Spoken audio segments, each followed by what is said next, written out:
What's up, everybody? Welcome to Mongols. This is our Riveters recap show. Hounds were not in action this week, so we figured let's talk about the Rivs because they did just have such an exciting finish to their game this weekend. I am Mike. Joining me is Kaz and Justin. Before we get into the game, Kaz, this is your first time this year, like on the show, kind of, sort of. You did like a recording with Liz, and we were like, "No, we got to make this more formal." What's going on, my friend? Oh, not much. You know, just same old pretty much at this point. Yeah. Justin, how about you? Yeah, it's always frustrating. Like, I don't know what it's doing in Pittsburgh this weekend, but central Pennsylvania, it's just been rainy like all weekend. And it's like such a frustrating holiday weekend when you're just like, oh, here's the rain. Yesterday we were supposed to go to Knoebels, the amusement park out in central PA, and we didn't get to go because it was raining there. It was raining here in Lebanon as well. And so we ended up going to the movie theater, which was really fun because it was my daughter's first time at the big theater, doing the actual movie theater thing. So we went and saw the Super Mario Galaxy movie, which was it was a fun movie. And so that was fun, but looks like we might get rained out for tomorrow too. So This brings up a question. Do you guys remember your first movie in theaters? Kaz? I don't think I do. My dad is a very like movie and media kind of person, and so I probably went fairly young, and I don't remember what it was, honestly. Justin, do you remember yours? It was either Little Mermaid or Lion King. It was one of those early 90s Disney movies. The only reason why I remember mine is because my mom saved the ticket, and it's in like some baby book that I have. Mine was literally a Sesame Street movie called Follow That Bird, where Big Bird decides to join the circus, realizes made a terrible decision. I think it was the circus. No, it wasn't the circus. There's an adopted bird family. Big Bird was supposed to be with other birds. And so this adopted bird family like takes Big Bird away, and they have to go and rescue Big Bird. It's like a road trip movie. So this is awesome. That's right? amazing. Yeah, that's great. This is the sounds content like a fever dream, frankly. Right? Listen, I think it came out late 70s, maybe. I'm not that old, but a lot of stuff in the 70s was definitely a fever dream. Yeah. Speaking of a fever dream, I think the end of this game, sent everybody into a bit of a fever dream. Let's get our Hey Sir out of the way and then get into the specifics of what happened here with the Rivs. And now, Hey Sir, 1 minute reactions with Laura Ellen. Oh my goodness. How great is that? The last second goal by the goalkeeper who had that strike. Oh my word. How much fun. I love watching this team. What a whole bunch of ups and downs of this match. Oh my goodness, but it looked like so much fun. The fans looked like they were having a great time. It did look a little bit chilly in Pittsburgh, but oh my word. And what a way to finish. Let's go Riveters! This has been Hey Sir, 1 minute reactions with Laura Ellen. Justin, considering that Laura Ellen is a former keeper, did you just hear about this incessantly over the past 24 hours? No, I didn't actually. Okay, good. It was pretty quiet after that Hey Sir. I think she got it all out during the Hey Sir. So. Good. Kaz, you were there, yes? Yeah. It was a little chilly, a little rainy. Yeah. What was it like at the stadium?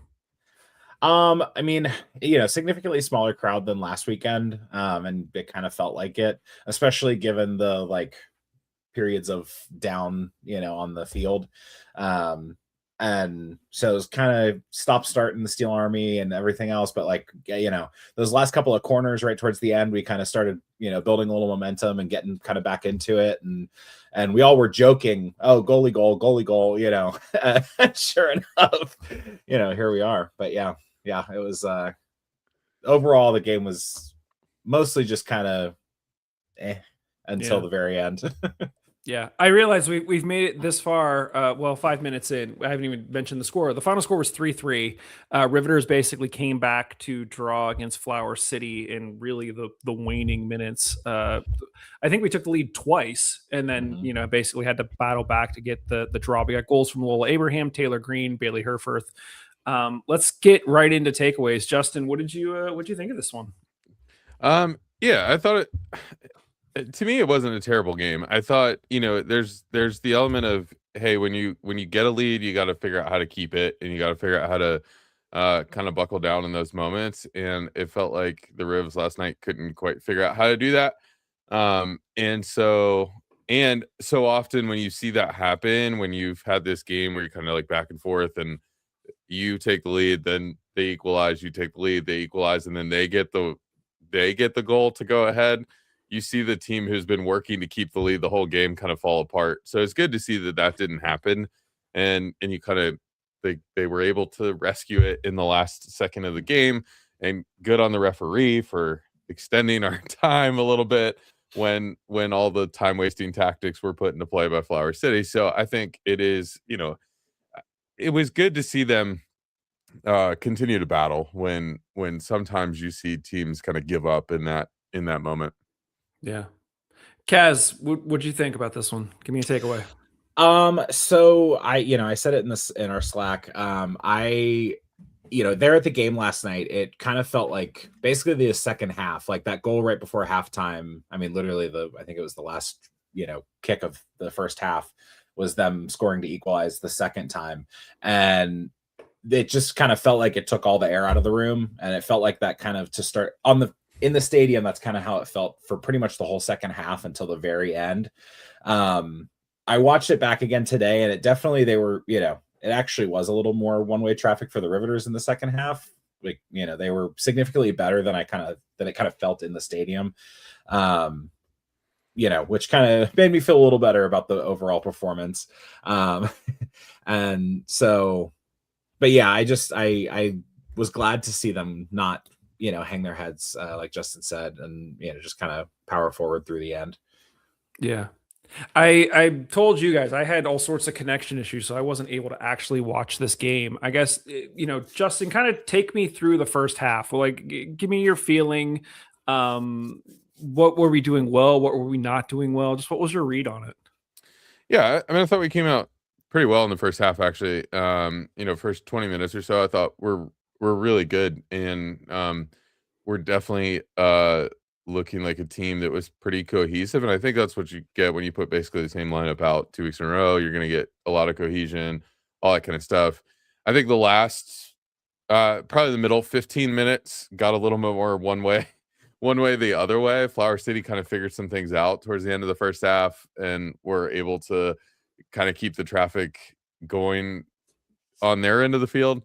And for the most part, I think their goal, at least the first equalizer, came from a lot of it was just persistence. It's just like when you can keep the ball on your offensive end of the field and you can just keep it there for a long time, eventually it's probably going to go in the net. You're probably going to get it to go. And that's kind of what happened. It just did. And so I think and it doesn't really matter how it happens. It just, at some point it's going to go in, and that's just what happened. And so I think, you got to figure out how to get out in those moments. And that's where I think the Rivs look like they struggle a little bit getting out of their defensive end of the field. It felt like they wanted to play a little more tiki-taka and pass it around a little bit, but the passes just weren't connecting.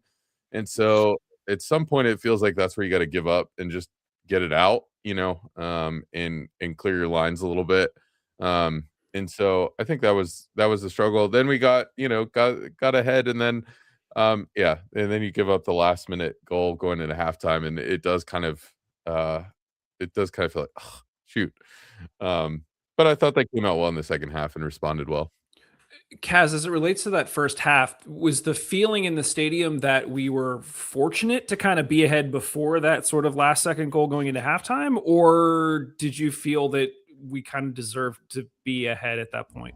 I think for the most part, we were kind of feeling like we, deserved to be ahead. I mean, the games last year against Flower City were not easy. I mean, I know the first game against them last year was the away game, and we went up 3 and then I think gave up 2 towards the end. And so that kind of felt like sort of like a similar, feeling like we were getting ahead and then maybe kind of letting them back into it. And,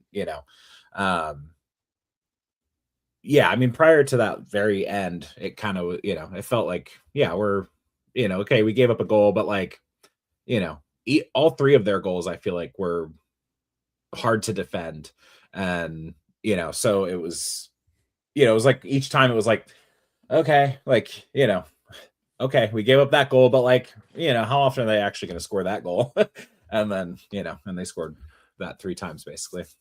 So how much of them scoring did you feel was them I don't want to say being the better team, but oftentimes we have the conversation about like, did they beat us or did we beat ourselves? Because I think a lot of people, myself included, after last week coming off a 5-0 win that felt so dominant, you just kind of think you come into this game and you just keep rolling. So did you feel that this was a case, as Justin said, it was pretty much the same lineup, that we were underperforming, or do we think that Flower City was just kind of playing at that level and they rightfully beat us in that case? I do think that Flower City has kind of taken a step up this year. Overall, it seems like they're a little bit of a better team than they were last year. I want to say they ended up like second to last of the division last year. But I mean, they're a team that has been around for a long time. They're an organization that has, I think on the men's side, at least won trophies in the past. And so like, they kind of know what they're doing as an organization. So it's not surprising that they kind of, stepped up, because it felt like last year they weren't as good as they could have been. And I think that for the most part this year this game, it was, them kind of just at times being as good as us and beating us at times. I think I counted that when they scored their first goal, they had it was off of a corner or just after a corner, and that was their 5th corner, and I think we had 1 in the entire first half. So it was just after that first goal, we kind of let them into it, and they took advantage ultimately of getting a bunch of chances, and it just kind of felt like they were up for it. Justin, I know sometimes we have differing opinions. Do you agree in that case? Yeah, for the most part. I think the it's unfortunate when you give up a goal from a corner or set piece. I don't remember if it was the initial ball or the second ball coming back in, but I think when and I forget who scored it, but she was wide open and had there was nobody jumping with her. There was nobody trying to knock her off and that's unfortunate, is when you give up kind of an open header in the box. You got to figure out what you did there to not have somebody at least jumping with her to make it hard on the attacker. The third goal, I mean, come on. You're not gonna see that in this league all that often. And 2, like, you don't expect a shot from where that came in at the angle it came in on the, all of that and I think even watching Bailey's reaction after that, you're just kind of like, I don't know what I could have done there. Like, I tried, I tried to get there, and it was too good of a shot. I was going to say, Justin, I asked you to walk me through the first half. Kaz, why don't you walk us through the second half? What did you see? Kind of how was the flow? What were you guys feeling? Obviously, there was the dramatic goal at the very end, but what kind of led up to that moment? I mean, in the stadium, it definitely felt like there was just, they couldn't keep hold of the ball. They couldn't, do anything that they wanted to do. Like Justin said, kind of trying to do the tiki-taka, but they weren't able to keep the ball for more than just a few seconds. And, so it ended up feeling a lot more disjointed, I think, than the Riveters would have liked. And, that was the hardest part. Their goal, the Flower City goal, came also, I think, off of a set piece. I want to say it was a free kick into the box, and our defender went up for it, but kind of whiffed on it, and it sort of took like a light bounce and kind of landed right to the Flower City player, and she just kind of shot it right past Bailey. And like you said, there's nothing that she could have done there that that would have stopped it. And even their goal at the second goal going into halftime, I mean, that was just a shot from almost a quarter of the way up the field. Like it just arced over everyone and past Bailey. So it just all 3 goals really felt like there was nothing Bailey could do. And in the stadium in the second half, it felt kind of low energy, and disjointed on the field. Watching back, it felt a little more, like they had some opportunities, but yeah, until the very end in the stadium, it was very low energy. Well, let's talk about the third goal, right? Because I think that's what gets all the headlines. We literally titled this episode "The Goalie." I just think of that scene from D2 where the Iceland coach is just screaming the goal. But anyway, we've had conversations in the past about where do certain coaches stand on if it comes late in the game. Do you bring the goalie forward? If there's a set, what do you do? I feel like Rob said he wouldn't. Like that's like not the way he plays. When you guys saw Bailey start to go forward in the stadium, what was the reaction? Were people like let's go for it, or were people getting nervous? Like what was the feeling? Yeah, no, it was definitely, because at that point, you're down a goal. It would have been, certainly their first loss at home besides that playoff game. I don't think they lost on the road at all last year, did they? They lost to Cleveland, right? But it just, it was like, you have to go for it. Worst case, you lose by 2 at that point. You just got to go for it. And, so she went up for 2 corners. That was the one that she scored on was the second corner that she had gone up for. And, and so we were kind of like, yeah, go for it. We encourage that, Hounds games, Rivers games, any time that we need a goal, even if maybe it's not tactically the right decision. But yeah, it was definitely, we were like, okay, great. Yeah, let's go for it. And of course we were joking about goalie goal, and then, yeah. And both times. And then the second time it all worked out. Justin, what was the reaction like in your house when you guys saw that go in? I think we always, you always love the dramatic and the flair for the dramatic, yeah. But I can believe, I think I've heard at times there are some keepers. There are some keepers that are really good at PKs because they know how to, they know the psychology of PKs, right? That one, it just like, she looked like a striker. Like the way she ran up to the ball's kind of just like laying in the box, it's rolling, but it's just kind of there. And she just ran up on it and like, just laced it as hard as she could, and I think that's what you do in that moment is like, you've got a crowd of people in front of you, just hit it as hard as you can. Hopefully it takes a bounce here and a bounce there and ends up in the back of the net. It didn't do any of that. It went straight into the back of the net. And so I think it's like, it is so fun to see. And it's just like, and her reaction says everything. She didn't expect it to go in. She's just like, I'm just going to kick this thing as hard as I can and see if it goes. And it did. So, you gotta give her props for that. Kaz, I know after the game, you guys did the selfie with the team, and that Bailey was there. It seemed like in some of the interviews that she did, she was in total disbelief. Did you guys get a chance to talk to her at all post game? Not directly. She of course was swarmed by the kids once they once they were out on the field. They swarmed her last game even when she basically had nothing to do. It was just they'd see the goalie, and I think with with Eric Dick and everything, the history in Pittsburgh, they're just like, go for the goalie.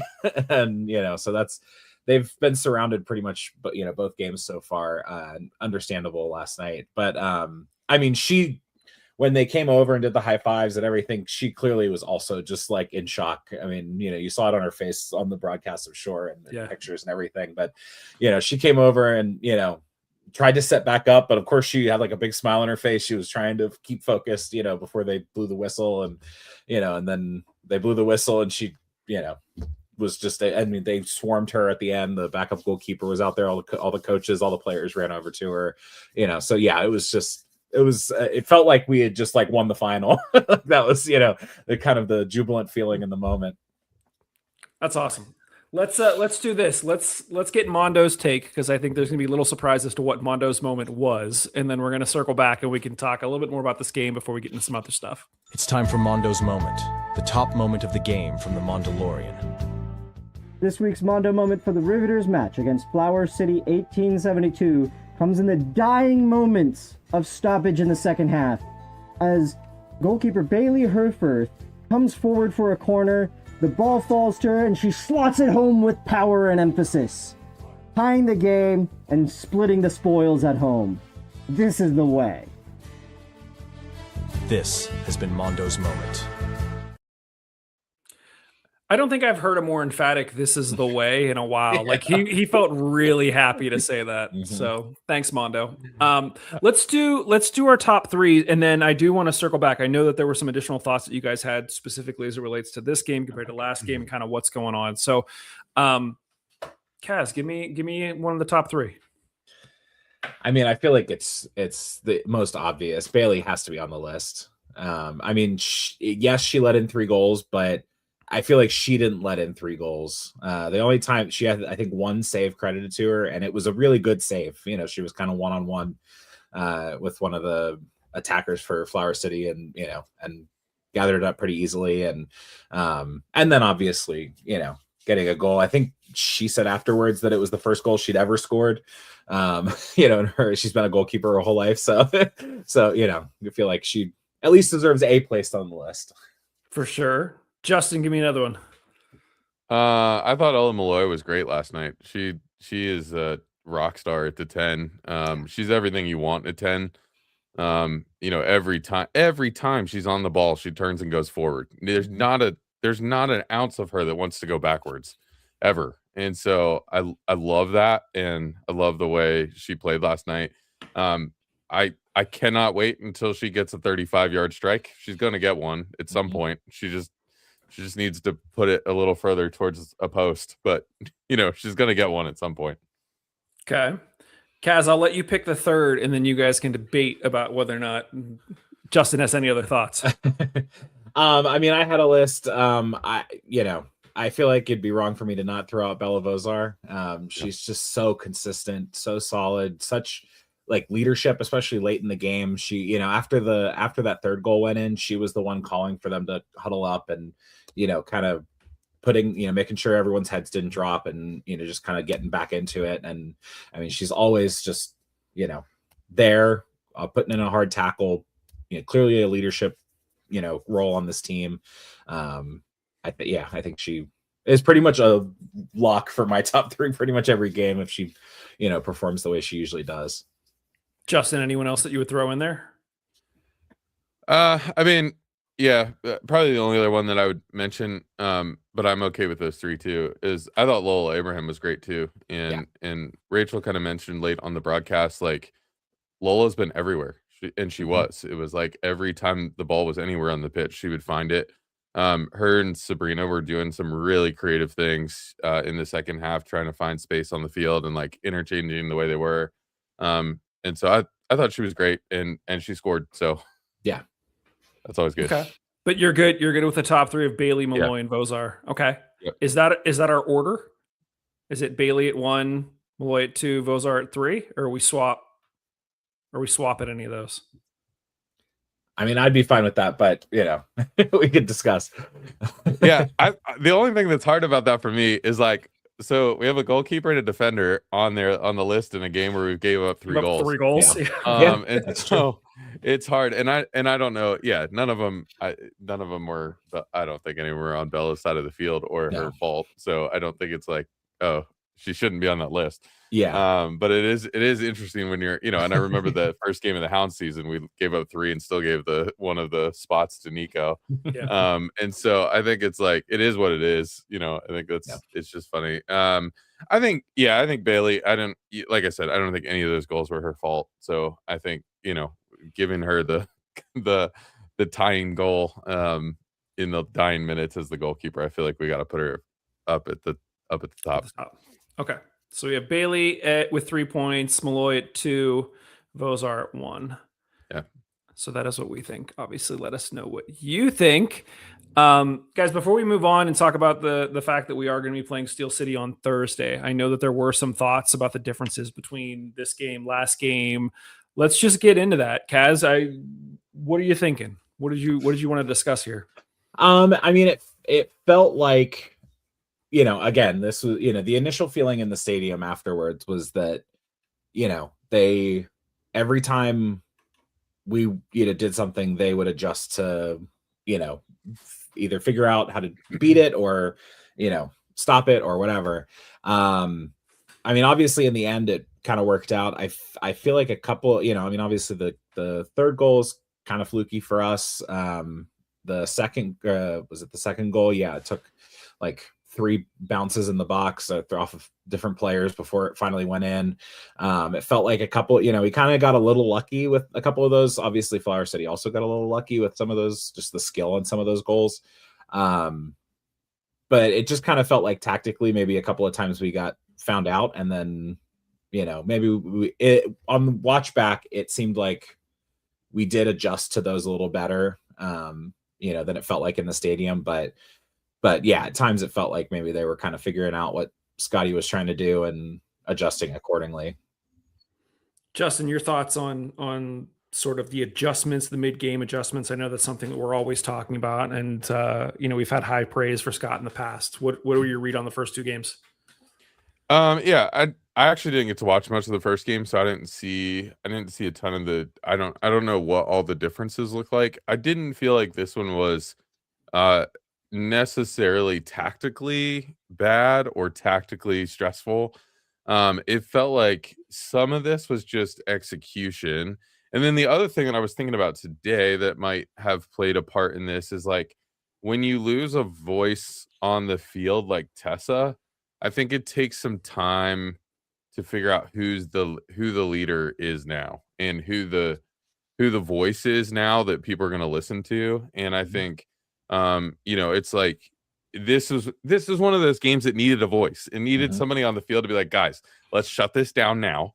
And let's get this going. Let's figure out how to score a goal. Let's figure out how to not give up a goal. Like all this kind of, it's the voice on the field who really is going to be the one to like settle things down. I think about, there was so many times where when Tessa was not in the lineup last summer, we definitely noticed and definitely saw that. And so I wonder if that's part of it too, that like, we got an easy game to start, and then you get into a hard game like this, and somebody's got to be the voice. And so whether that's Bella, whether that's Ella Malloy, whether whoever, somebody's got to be, the one to kind of be the vocal leader of the team to get them refocused. So I don't know that it was tactically. It didn't feel, watching on the broadcast, it didn't feel tactical the way we're getting beat. It almost felt execution more. Because we had a lot of chances and a lot of shots and a lot of like things that probably didn't go down as shots but looked like shots that just got blocked or knocked away or all that kind of stuff. And so it'll be interesting, with the W League, the stats don't always come out right away. It'll be interesting when the stats kind of come out for this game to see kind of what it looked like statistically. But I would guess our passing accuracy wasn't that good, and I would guess that Flower City had a lot of blocks. Yeah. Kaz, you mentioned specifically, Bella kind of getting everyone back together after the second goal. With Tessa being out, is there a clear candidate in your mind that you would like to see step into those shoes? Or do you think that maybe we still don't know who that person is yet? I mean, at least, I think Bella has become kind of the vocal leader. I've heard her chirping a lot on the field, the last couple of games. Just, she's definitely been very vocal, and, and certainly after, I think they didn't do it after the second goal because it was about to be halftime, but after the first and the third goal, they, she was the one kind of immediately pulling everyone together for a huddle to like, okay, here's what we need to do, and she was the one kind of taking point in that huddle, even though like Piper's wearing the armband, she was the one kind of taking charge and, telling everyone like, okay, we need to do this. You should have done that, that kind of thing. Okay. Interesting. I know we're going to talk about Steel City here in a second. Do you guys have any final thoughts from this game, last game, or anything else that we should talk about here before we move on? It's just good to be on this side of a goalkeeper goal. As a Philadelphia Union fan, I was on the other side. Same exact situation, 3-3 draw. But it was the goalkeeper for Toronto who scored against Philadelphia. And I was like, it just feels so demoralizing when that happens. And so to have it happen the other way, 3 or 4 weeks later, it's like, this is what it feels like on this side. Yeah. Yeah. For sure. All right. Well, let's talk about it. So Thursday, we are air quotes away at Steel City at Founders Field. Thus far, Steel City have only played 1 game, but they have 1 win and they've scored 1 goal. Now, that game was against Buffalo, who we beat 5-0. So if you're looking for some sort of comparison as to what we can expect from Steel City this year, there's kind of your comparison. They beat them 1-0. We beat them 5-0. Kaz, your thoughts on what is sure to be a rambunctious Founders field on Thursday night? Yeah, I mean, I'm looking forward to it. I know a good number of us are going to be there, as we were last year. And I am at least making a new version of the Yinzer Cup that we won last year. Nice. That I still have here sitting on my shelf. So it should be kind of a fun environment, but also, Steel City always feels, even regardless of where they're going to be in the standings, I feel like they're always going to be up for these matches. Just because of the proximity, and it feels like they have like a chip on their shoulder about, their like professionalism versus theirs and that kind of thing. So it should be a hard fought game. I think it'll also be telling because they, are going to be really hard hitting and, going in for it. And the field's not that great. Just the quality of the field is not that great. And so, they're not going to be able to play their kind of 1-2 touches, like they like to do. And it's real grass, so it's a little different, so it should be an interesting matchup. Hopefully, we can get the result like we did last year, but yeah, I'm looking forward to a fun time regardless. I mean, the real grass versus turf is a legitimate issue. Like, I know at the high school level, our high school is one of the only schools that still plays on real grass, and it is a massive advantage for our guys because other teams show up and they can't play with speed. Everything slows down. Justin, based on what you've seen of this Rivs team, how much of a hindrance, you talked about them wanting to play like tiki-taka to try to get out of trouble. That's going to be a little bit more difficult on grass on Thursday, yeah?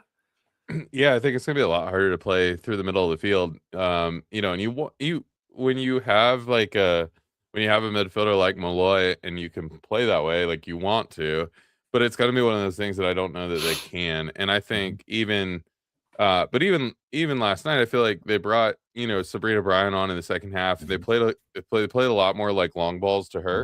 And I feel like you can play more that, you can do that a little bit more. Yeah. Maybe you start her rather than playing her just in the second half and see how long she can go, and so I think it is like there's some things you could do, and that's why you try different things and you bring a bunch of different play, and that's what helps with a big roster too, is you bring in a big roster and then you try to tactically figure that out. So I think it will challenge Scott tactically to figure out how do you play differently, when you're on grass.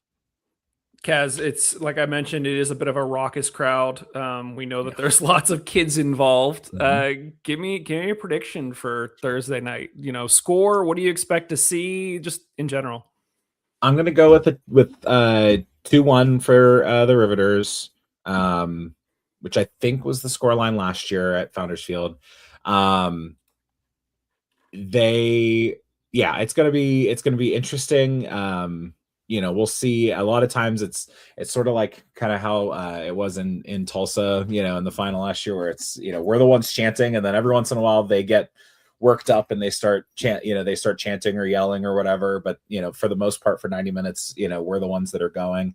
And the one thing that I know they mentioned it on the broadcast last night was that Tandem Nelson should be back this week. Yep.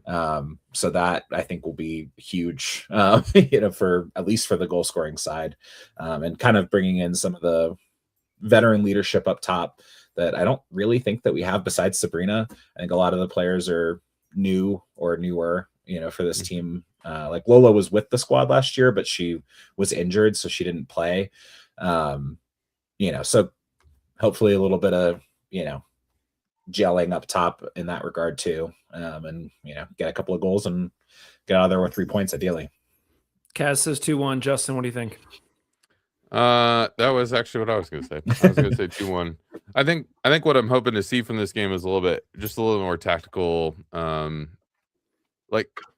tactical solidity from individual players. Like, I think it is hard when you come off a college season or you come away from a college program where you might be playing a different system or a different position, all that kind of stuff. And then you're thrown up into this lineup and it's like, okay, but by the third game, you should start to see a little bit more tactical fluidity. And I know that, you won't, these short seasons, you won't get to the place that like the Riverhounds are, on a by the end of the season. But I think like you do want to see a little bit more tactical solidity throughout the squad. Yeah. I am curious, Kaz, we didn't do kind of a formal like preview / prediction show for the Riveters this year. Just we got caught up with everything else going on with the Hounds. Based on what you've seen over the first 2 games, and I know it's obviously a really small sample size, we know what the expectation is from an organizational level in terms of the way that they treat the team. We've seen the new kits, which look amazing. It's treated as if it is full pro from the bottom to the top. Based on what you've seen, I think everyone's expectation as a fan is that this is kind of like championship or bust. Realistically, how do you compare what you've seen this year to kind of what we were seeing towards the end of the season last year? Like you mentioned, missing some, veteran leadership up top, and that tandem coming back could be a huge boost. Are there other areas that you think we might be lacking that might hurt us, or do you think it's still too early to tell at this point? I mean, I think it's a little hard to say. I know there's a few players that are still kind of not with the team yet, like DeSora, the other starting center back from last year. She, I think, has been dealing with an injury, and of course, I think she's about to graduate high school, so she's, I'm sure got other things going on as well.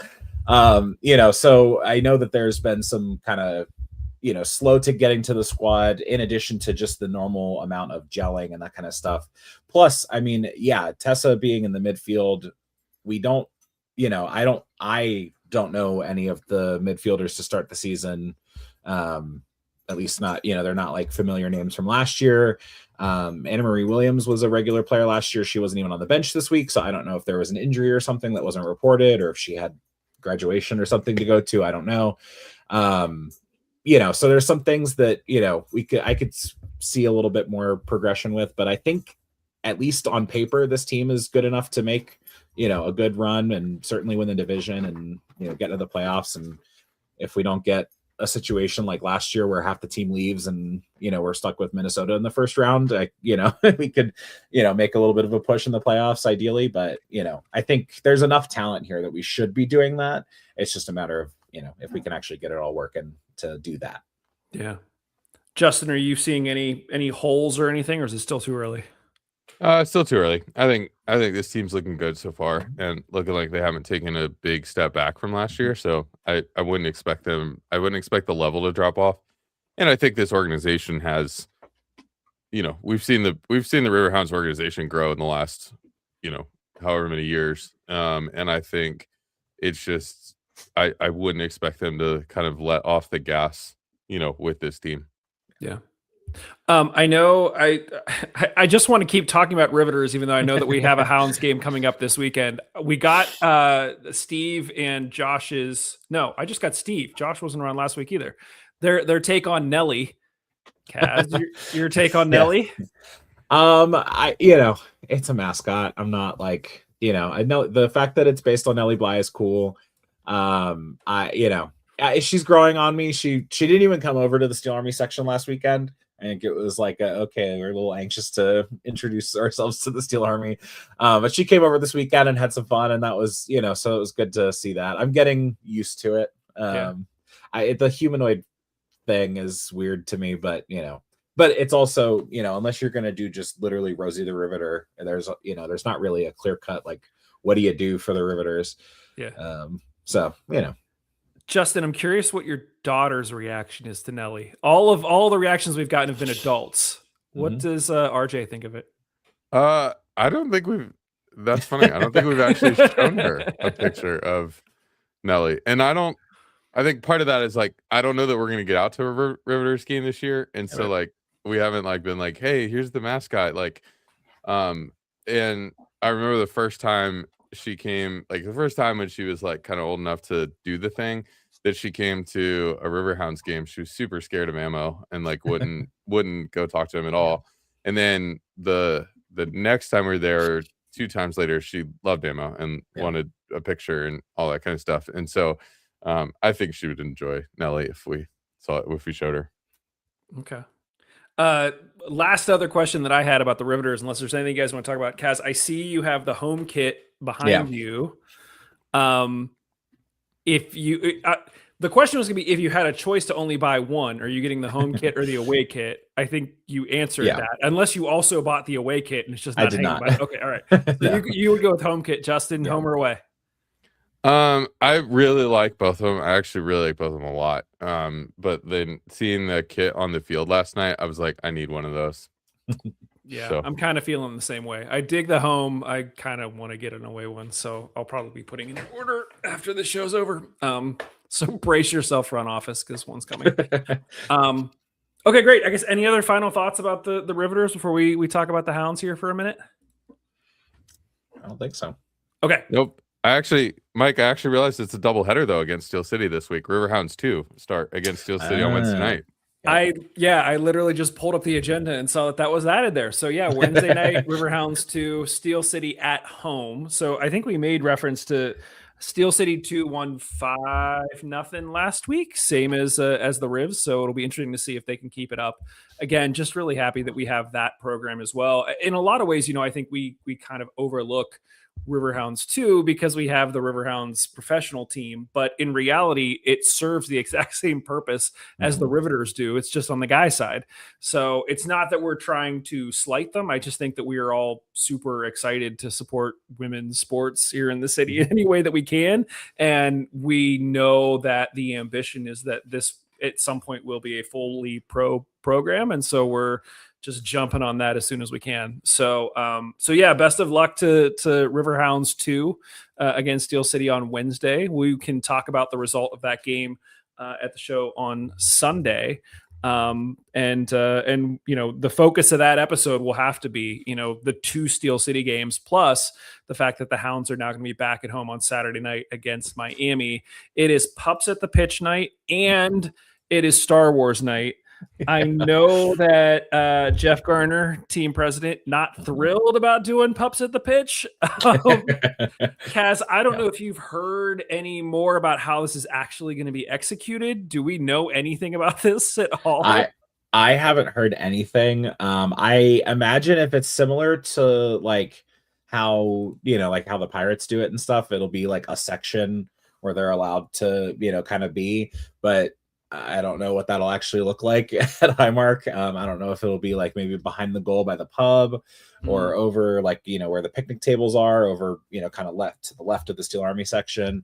There's kind of an open area there. You could kind of have all the dogs congregate there, but yeah, I don't know what it's actually going to look like, but I'm looking forward to it. It should be, something different at least. Oh, Tony Rivera in chat just said the dogs will be in the Riverside. So, okay.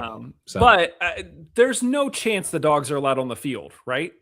I can't imagine. No, I mean, unless they have some kind of like halftime entertainment thing planned where including the dogs, but and like a cleanup crew. Like if I was a player, I wouldn't want to like run out there afterwards. Like that can't be great. Yeah. And it's also Star Wars night, so this is Mondo's moment to shine for sure. We'll have to make sure that we talk to Mondo and kind of see what all is planned there. But it is Miami. I know that in the past we've kind of looked at Miami as a bit of a laughing stock. They currently actually sit a few points ahead of us. They're 3 points ahead of us. Now they have played 2 more games than we have, so you got to take that into consideration. But they did just beat Louisville 4-3. So this is not, maybe it's the case that Louisville just isn't the team that we've expected from previous seasons. After we beat them 2-0 in Louisville, now Miami's rolling them. Justin, your thoughts on Miami coming into town? What should we expect here? Yeah, I was a little surprised when I saw that result come across last night, and then realized that former Brighton and Hove Albion striker Jurgen Locadia is the starting striker for Miami this year, which he bounced around from Brighton to Cincinnati and then was in the Netherlands for a while and now is back in Miami, and I think like when you've got a striker who's played at all different levels that way and like. There is some danger there of scoring goals, and obviously they put 4 past Louisville, and so I do think this is a team the Hounds should take seriously. I think we have said they're a laughing stock, or we've looked at them that way. But what was it, 27 minutes of a game that we had to play twice against them still sticks in my mind, and I just want to beat them off the field every time we play. And so it is one of those things that, yeah, I just want to beat them every single time. So I do hope this week off for the Hounds has helped them get healthy, number one. Number two, just kind of like look at this season so far and be like, okay, what do we need to do? How do we need to reframe? Like, what do we need to think differently about?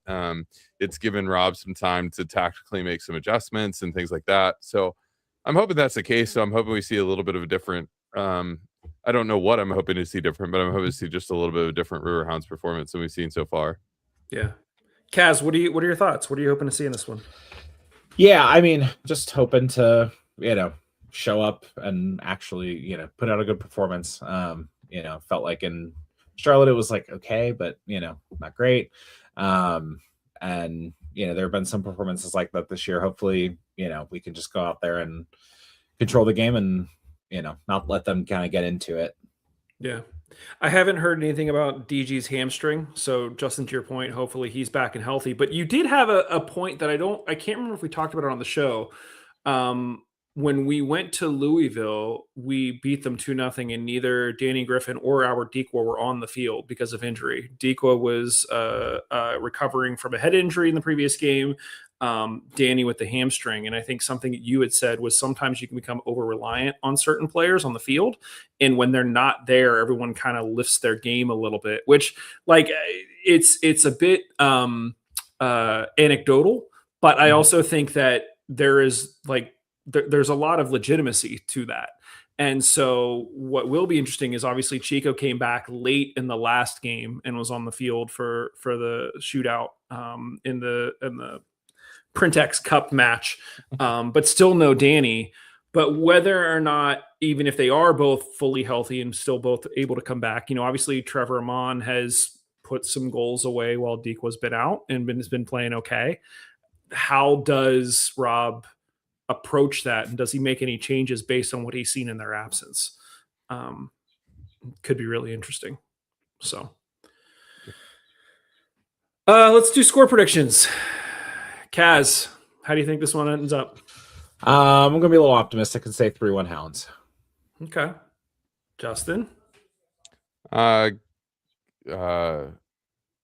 Let's just keep it consistent. 2-1. We're gonna just 2 1s all week long.